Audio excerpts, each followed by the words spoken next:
भगवान शिव की कथा कर गई। सती मैया भगवान दक्ष प्रजापति के यहाँ पर जन्म ले ली। दक्ष के घर में, राजा दक्ष के घर में सती माता का जन्म तो हो गया। जन्म लेने के बाद माता सती शिव की आराधना करने लगी। उनका विवाह भगवान शंकर के साथ हो गया। शिव जी के साथ में जब विवाह हो गया, आनंद में रहने लगे सब। अब जरा ध्यान देना कि जमाई बुरा कैसे हो गया वो समझ ले थोड़ा सा। आप बहुत अच्छे हैं, आप बहुत श्रेष्ठ हैं, आप बहुत अच्छे हैं, पर कोई कोई व्यक्ति ऐसा होगा जिसकी निगाह में आप हमेशा बुरे ही रहेंगे। आप उसके लिए जान भी निकाल के रख दोगे तो भी उसकी दृष्टि में आप कभी अच्छे नहीं हो सकते। आप अपनी पूरी जिंदगी उसके चरणों में निकाल दोगे तो भी आप अच्छे नहीं हो सकते। एक बार जिसकी दृष्टि में आप बुरे हो गए तो भले तुम पूरा मुंह का निवाला भी दे दोगे तो भी अच्छे नहीं हो सकते। तो भी वो आपका खोट देखेगा ही, बुराई देखेगा ही, ये निश्चित है। और यदि वो आप में खोट देख रहा है, आप में बुराई देख रहा है और आप उसके लिए अच्छा ही अच्छा कर रहे हैं, करो, मना नहीं है।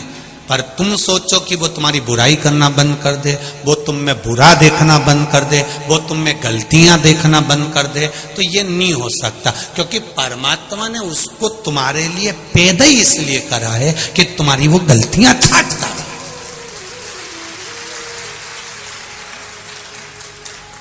ऐसे कई लोग हैं, आप उनको प्रणाम कर लो, दंडवत कर लो, नमन कर लो, आप उनको सब कुछ कह लो, आप उनके लिए जान निकाल दो, उसके बाद भी वो 24 घंटे में पूरी कथा में यही ढूंढते रहेंगे कि गलती कहां करे और अपन को कहां पकड़ना है। बस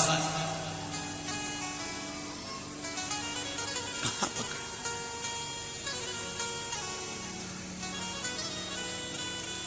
जिस बहू की निगाह में सास बुरी हो गई, जिस सास की निगाह में जो बहू बुरी हो गई, वो बहू बिचारी 24 घंटा भी काम कर लेगी ना तो भी वो बुरी की बुरी ही रहेगी।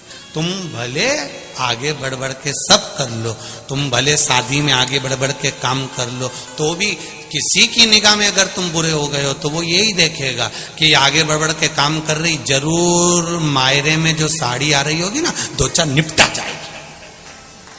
उसकी दृष्टि में तुम गलत हो गए ना तो कभी ठीक देख ही नहीं सकता। आप पूरा जान निकाल दो उसके लिए, पूरा प्राण निकाल दो आप उसके लिए, नहीं देखे। वो बुरा देख लिया उसने तो बुरा ही रहेगा। पर यह नहीं है कि हमको उसका बुरा करना। शिव महापुराण की कथा कहती है, भगवान विष्णु ने भगवान शंकर के पास में जहर भेज दिया, विष।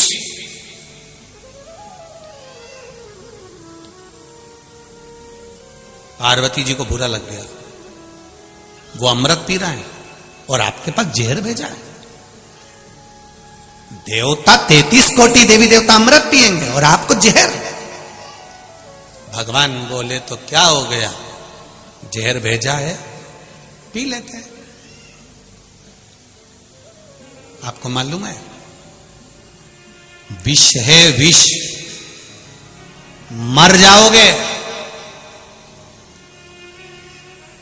शंकर भगवान ने अपनी अर्धांगिनी को जो कहा है, संसार की सारी अर्धांगिनियां इस बात को अच्छे से सुन लेना। पार्वती जी कह रही है विष पियोगे मर जाओगे। शंकर भगवान कहते हैं जब मैंने तेरे साथ में 7 फेरे लिए थे, तेरे गले में मंगल सूत्र बांधा था,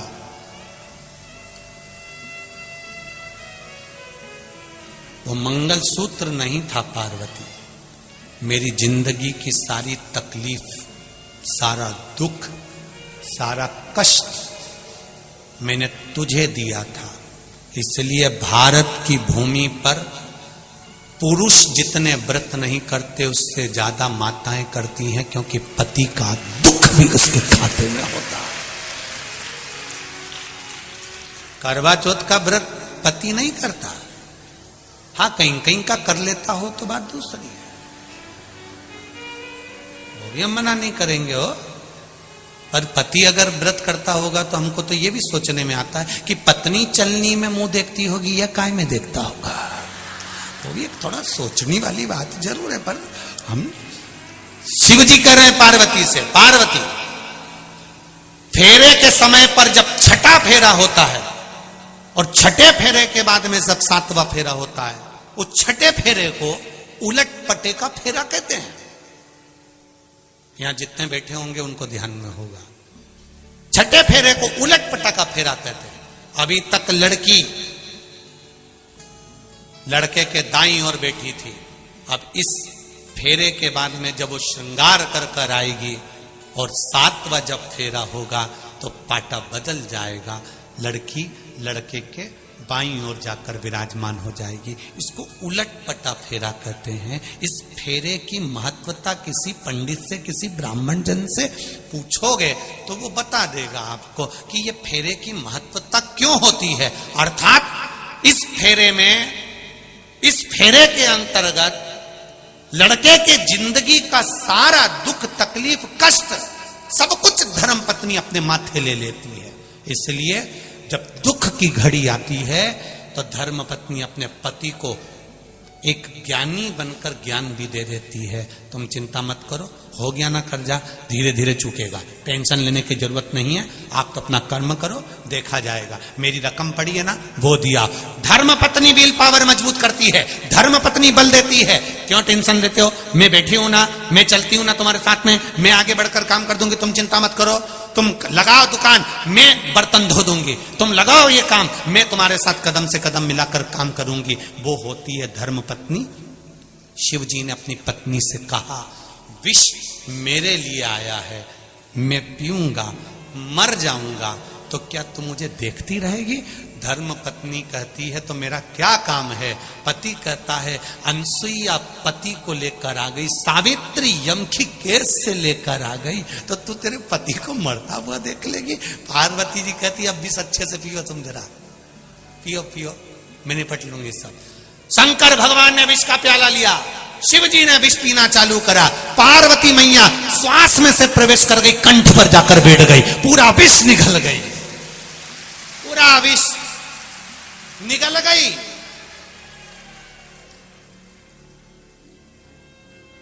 लोग पूछते हैं शंकर जी का स्वरूप नीला है, पार्वती काली कैसे हो गई? शिव जी कहते हैं विष तो उसी ने पिया था, विष तो उसी ने पिया था, कंठ में बैठी है, कंठ में।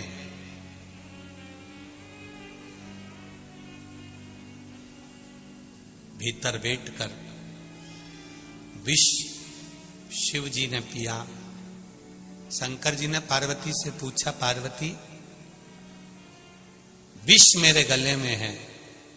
पार्वती जी कहती हैं मैं भी आपके कंठ में ही हूं, आपने मेरे कंठ में मंगल सूत्र बांधा था, आपके कंठ में मैंने माला पहनाई थी, वो माला साधारण नहीं थी, तुम्हारी पार्वती तुम्हारे साथ कदम से कदम मिलाकर खड़ी, कदम से कदम मिलाकर।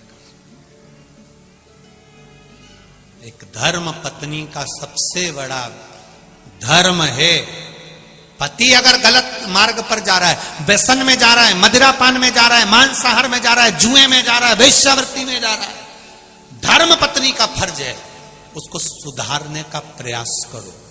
ये नहीं कि मायके में जाके बैठ जाऊंगी तो ये सुधर जाएगा। वो सिंदूर चढ़ा हुआ अभी तक बटुक भैरू था, तू गई तो काल भैरव बन जाएगा। उसको सुधारने की जवाबदारी तुम्हारी भी है, उसको संवारने की जवाबदारी तुम्हारी भी है।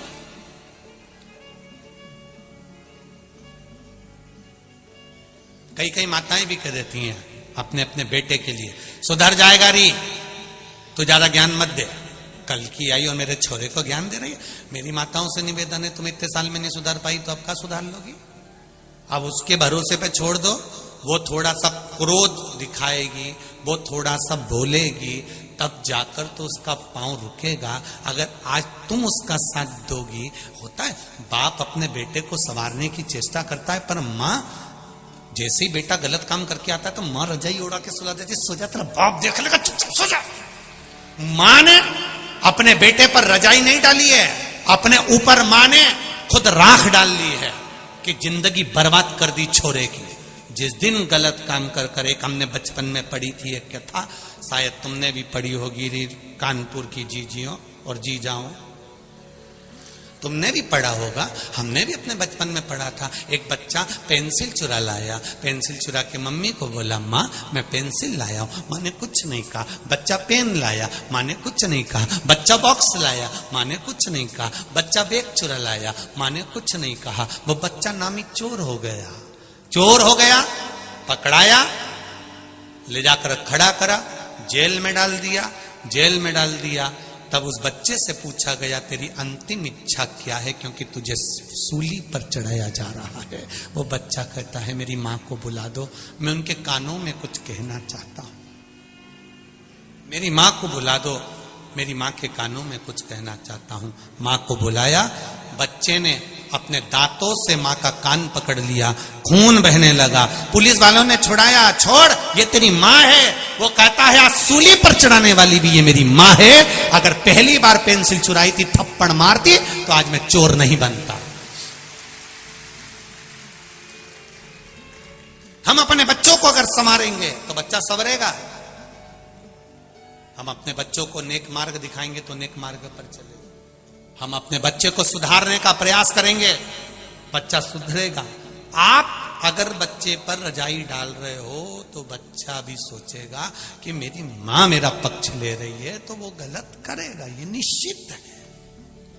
थोड़ा सा सवारी हमने पढ़ा है बचपन में, शायद आपने भी पढ़ा होगा। ऐसा नहीं है कि नहीं पढ़ा होगा, पढ़ा सबने होगा।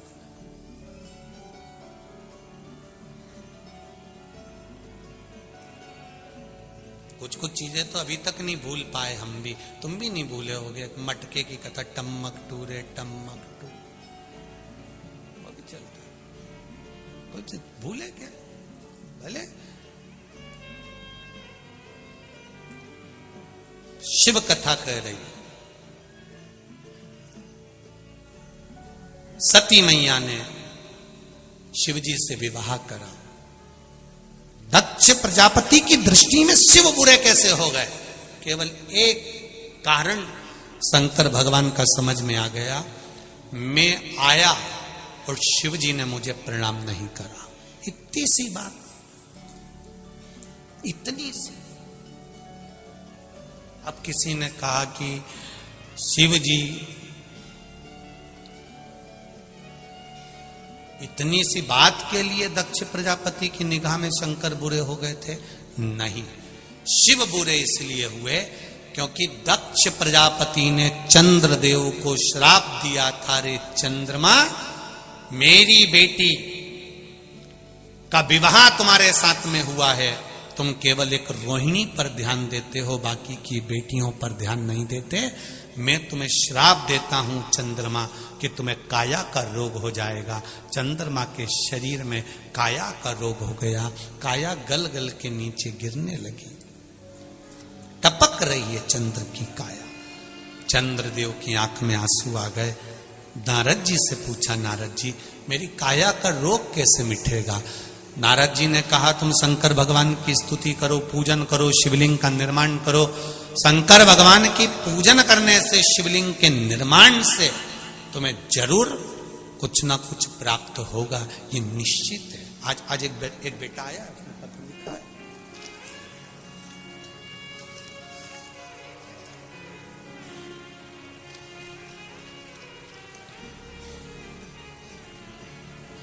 शुभम बिश्नोई, रायसेन मध्य प्रदेश से आए हैं। शुभम बिश्नोई कहीं हैं? आप ही हैं? दोनों हाथ हिला दो बाबू। श्री शिवाय नमस्तुभ्यम। बोलना चाहोगे क्या?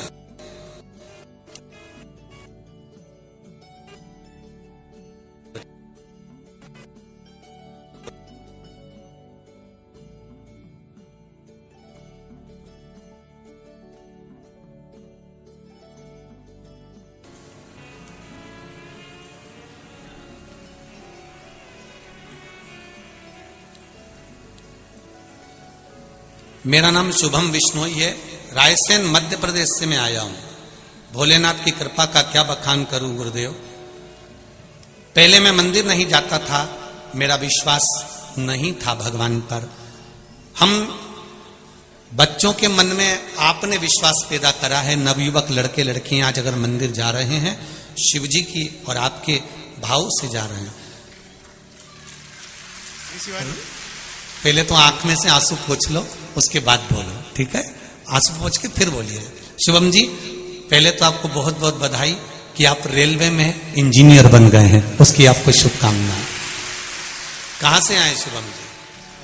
उदयपुरा से हूँ, उदयपुरा रायसेन मध्य प्रदेश में। रायसेन मध्य प्रदेश से आए। बाबा ने क्या कृपा करी बाबू? गुरुजी मेरा 2020 में सिलेक्शन हुआ था रेलवे में जी। मेडिकल डीबी सब हो गया था, पर काफी टाइम से लेटर माइक पास में लो, माइक। ज्वाइनिंग का लेटर नहीं आया था मेरा जी। तो बस काफी टेंशन में था, काफी टाइम तक सोचता रहता था बहुत कुछ। फिर कथा वगैरह सुनी आपकी मैंने, और रायसेन में भी कथा सुनी मैंने आपकी जी। तो वहां से आपने जो बोला ना, एक लोटा जल हर मुसीबत का हल, समस्या का हल। बस उसी दिन के उसी सेकंड डे से मैंने स्टार्ट कर दिया सुबह जल चढ़ाना, और 6 महीने के अंदर अंदर मेरा लेटर आ गया गुरुजी। जय हो, बधाई आपको बाबू, बहुत बहुत बधाई। आपके नैनों में जो खुशी की आंसू है उसके लिए बाबा देवाधिदेव महादेव की कृपा। आप रेलवे में इंजीनियर बने, उसकी आपको बधाई। श्री शिवाय, श्री शिवाय नमस्ते। श्री शिवाय नमस्ते। बाबू बैठिए। हर हर शिव कृपा इसी को कर। भगवान शंकर औघड़ी दयालु दातार, मेरा कैलाशी, मेरा अविनाशी, मेरा शिव देने में कमी नहीं रखता, उसकी कृपा होना चाहिए। दीदी दूंगा मैं, आप बैठो, दूंगा, बैठिए आप, मौका दूंगा मैं जरूर आप लोगों को। शिव कृपा का उदारता, शंकर की करुणा। महाराज चंद्रदेव को काया का रोग हो गया। देवऋषि नारद ने कह दिया शिवलिंग का निर्माण करो, शंकर भगवान की पूजन करो। शिवलिंग के निर्माण करने से, पूजन से क्या मिलेगा? ये तो कई लोग अपशब्द कहते हैं कि गुरुजी तो शिवरात्रि पर शंकर जी का अभिषेक कराते हैं और शाम को कराते हैं, रात्रि को कराते हैं। अरे भैया, शिवरात्रि का मतलब है शिवरात्रि, रात भर शिव जी की आराधना कर सकते हो। और केवल महाशिवरात्रि से मतलब नहीं है, 12 महीने शिवरात्रि आती है, 12 महीने रात भर शंकर की आराधना कर सकते हो। मेरे शिव जी की पूजन के लिए कोई समय मेरे शंकर के लिए नहीं बताया गया कि तुम सुबह पूजन करना, कि दोपहर में करना, कि शाम को करना। शंकर जगत के पिता हैं, और पिता के कमरे में जाने के लिए बेटे को संकोच नहीं करना चाहिए। जब मर्जी पड़े तब चले। तुम्हारा मन करे जब भगवान भोलेनाथ के पास जाओ, तुम्हारा मन करे तब शिव के पास जाओ। जैसे रायसेन से आए हुए बेटे ने लिखा कि हम जैसे नवयुवक बच्चों में भगवान के प्रति विश्वास जागृत हुआ है शिव महापुराण के माध्यम से। और मेरे नवयुवक बेटा बेटियों से निवेदन है, संकोच मत करना। जैसे बेटे ने कथा सुनी, कथा सुनने के बाद दूसरे दिन से नियम बना लिया कि मेरा सब कुछ हो गया पर ज्वाइनिंग लेटर ही नहीं आ रहा, तो उसने भी तो हिम्मत कर कर शंकर के मंदिर में जाना चालू करा। लोगों ने ताने भी दिए होंगे, पढ़ा लिखा लड़का है, बताओ महाराज के कहने पे चल दिया। वो सियोर वाला महाराज ने तो लोगों को पागल करके रख रखा है, सबको मंदिर भेज देता है।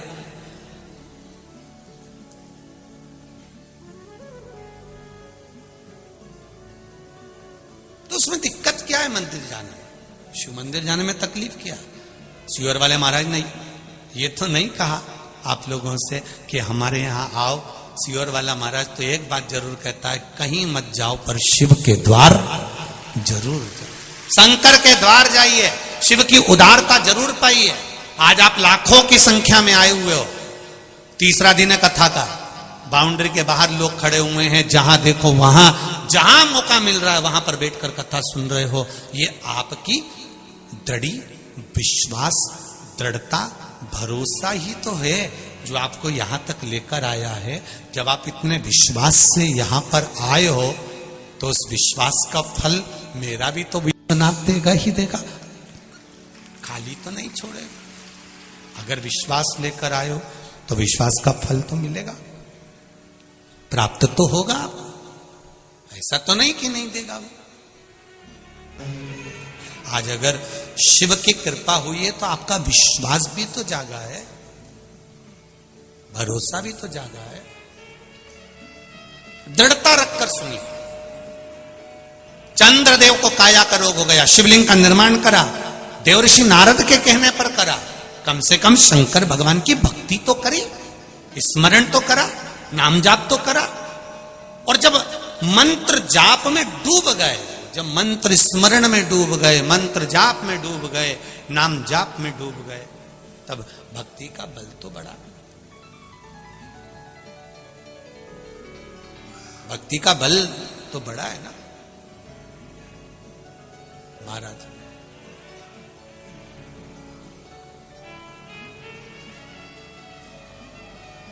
उस भक्ति के बल पर शिव की आराधना। कार्यकर्ता थोड़ा ध्यान दें, पत्रकारों को नीचे घूमने की परमिशन है, वो कहीं पर भी घूम सकते हैं क्योंकि वो पत्रकार है। इसका ध्यान रखें। कोई भी कार्यकर्ताओं को नीचे अगर पत्रकार कहीं से फोटो ले रहे हैं या लिख रहे हैं या बैठे हैं, उनको कोई मना नहीं है। पत्रकारों के लिए ये जागरूकता रहे, कार्यकर्ता इसका स्मरण रखें, क्योंकि वो भी अपना समय निकालकर यहाँ पर फोटोज लेने या लिखने या कथा का स्मरण करने आते हैं। तो पत्रकारों से मेरा निवेदन है, आप लोगों के लिए कोई मना नहीं, कार्यकर्ता भी इस चीज का स्मरण करें। अगर वो लोग घूम रहे हैं या लिख रहे हैं या पढ़ रहे हैं तो उनका मान सम्मान पूर्ण तरह से, किसी को कोई। और एक बार का निवेदन आप सबसे है, चाहे कोई वीआईपी हो, वीवीआईपी हो या साधारण सा व्यक्ति हो, एक बार अगर कोई बैठ गया है तो उसको ये ना बोलें कि आप इधर बैठो या उधर बैठो। बैठ गया ना, वो शंकर का है, शंकर का रहेगा, वो शिव का है। उसको नहीं मालूम कि आपका वीआईपीपन क्या है, पर वो शंकर का है। इसलिए आपने देखा होगा राम जी की शादी में सारे देवता है, शंकर जी की शादी में पहली पत्रिका ही भूत चुड़ैल को गई थी। तो यहां तो जो आया है वो शंकर का है। और शिव जी की शादी में सबसे आगे देवी देवताओं आगे थे, पर पीछे तो मेरे महादेव के भक्त थे अड़भंग। उनको कोई मतलब नहीं, उनको तो केवल शिव से मतलब है, अड़भंग का है।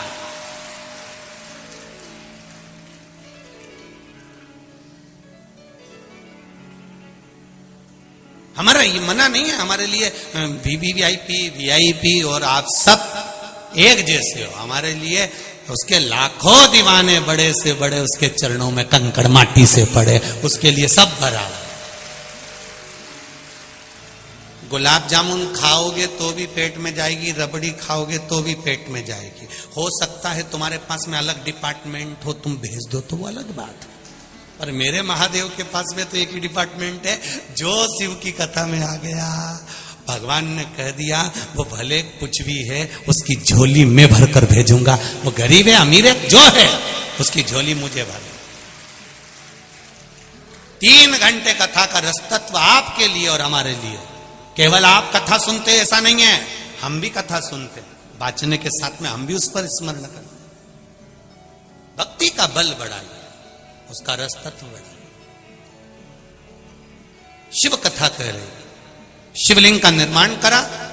वो निर्माण करने के बाद में शंकर भगवान के शिवलिंग के निर्माण का जो आनंद था वो चंद्रदेव ने पा लिया और काया के रोग से मुक्त हो गए। काया के रोग से मुक्त। एक बात और आपसे कहेंगे, उतारिएगा। जिसके शरीर में सफेद चमड़ी पड़ने लगती है, चर्म रोग हो जाता है, या चेहरे पर आंख के पास में पूरा कालापन आ जाता है, उसको हमेशा याद रखना है, लाल चंदन का लेपन पीपल के पत्ते पर करिए। काय पर करना है? पीपल के पत्ते पर लाल चंदन का लेपन करिए। लेपन कर कर सोमवार की अष्टमी के दिन उसको लेपन कर कर वापिस निकाल कर शंकर भगवान पर उसका धीरे धीरे त्रिपुंड बनाकर लेपन करना प्रारंभ करिए।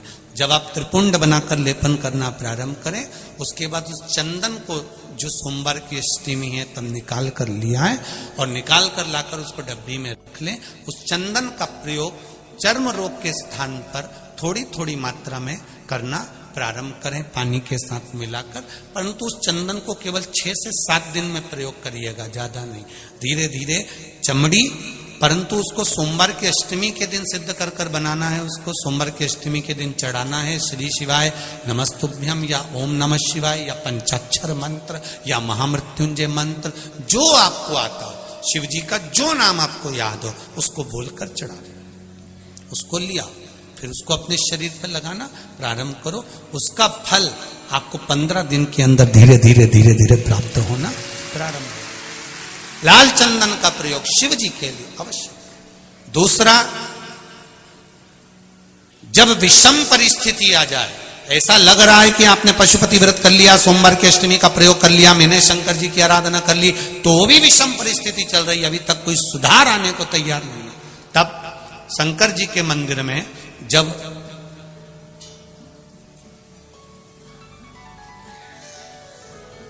बेलपत्र चढ़ाने के लिए आप जाएं, तब प्रयास करिएगा कि बेलपत्र को, अशोक सुंदरी का स्थान सबको मालूम है ना, बोलो जम के बोलो जरा, मालूम है सबको? अशोक सुंदरी वाली जगह पर बेलपत्री को डंडी वाली जो जगह है जहां से पानी बहकर जाता है उधर रखना, उसी बेलपत्री को वापस उठाना है। शिव जी के शिवलिंग पर जब बेलपत्री रखो तो डंडी का भाग, आप यहां बैठे हो तो डंडी का भाग पीछे की ओर होना चाहिए, शिवलिंग जैसे ये है तो डंडी का भाग पीछे की ओर, उसको रखकर 7 लोटा जल भगवान शंकर पर समर्पित कर दीजिए, अपने भाव को रखते हो। अगर विषम परिस्थिति चल रही है, आपने पशुपति व्रत कर लिया, सोमवार की अष्टमी का कर लिया, उसके बाद भी कार्य नहीं हो रहा, अटक रहा है किसी कारणवश, कोई फाइल मोटी है, थोड़ा समय लग रहा है, तो 7 लोटा जल का प्रयोग करें। धीरे धीरे 7 लोटा जल शिव जी को बाल्टी में भरकर ले जाएं अपने घर से।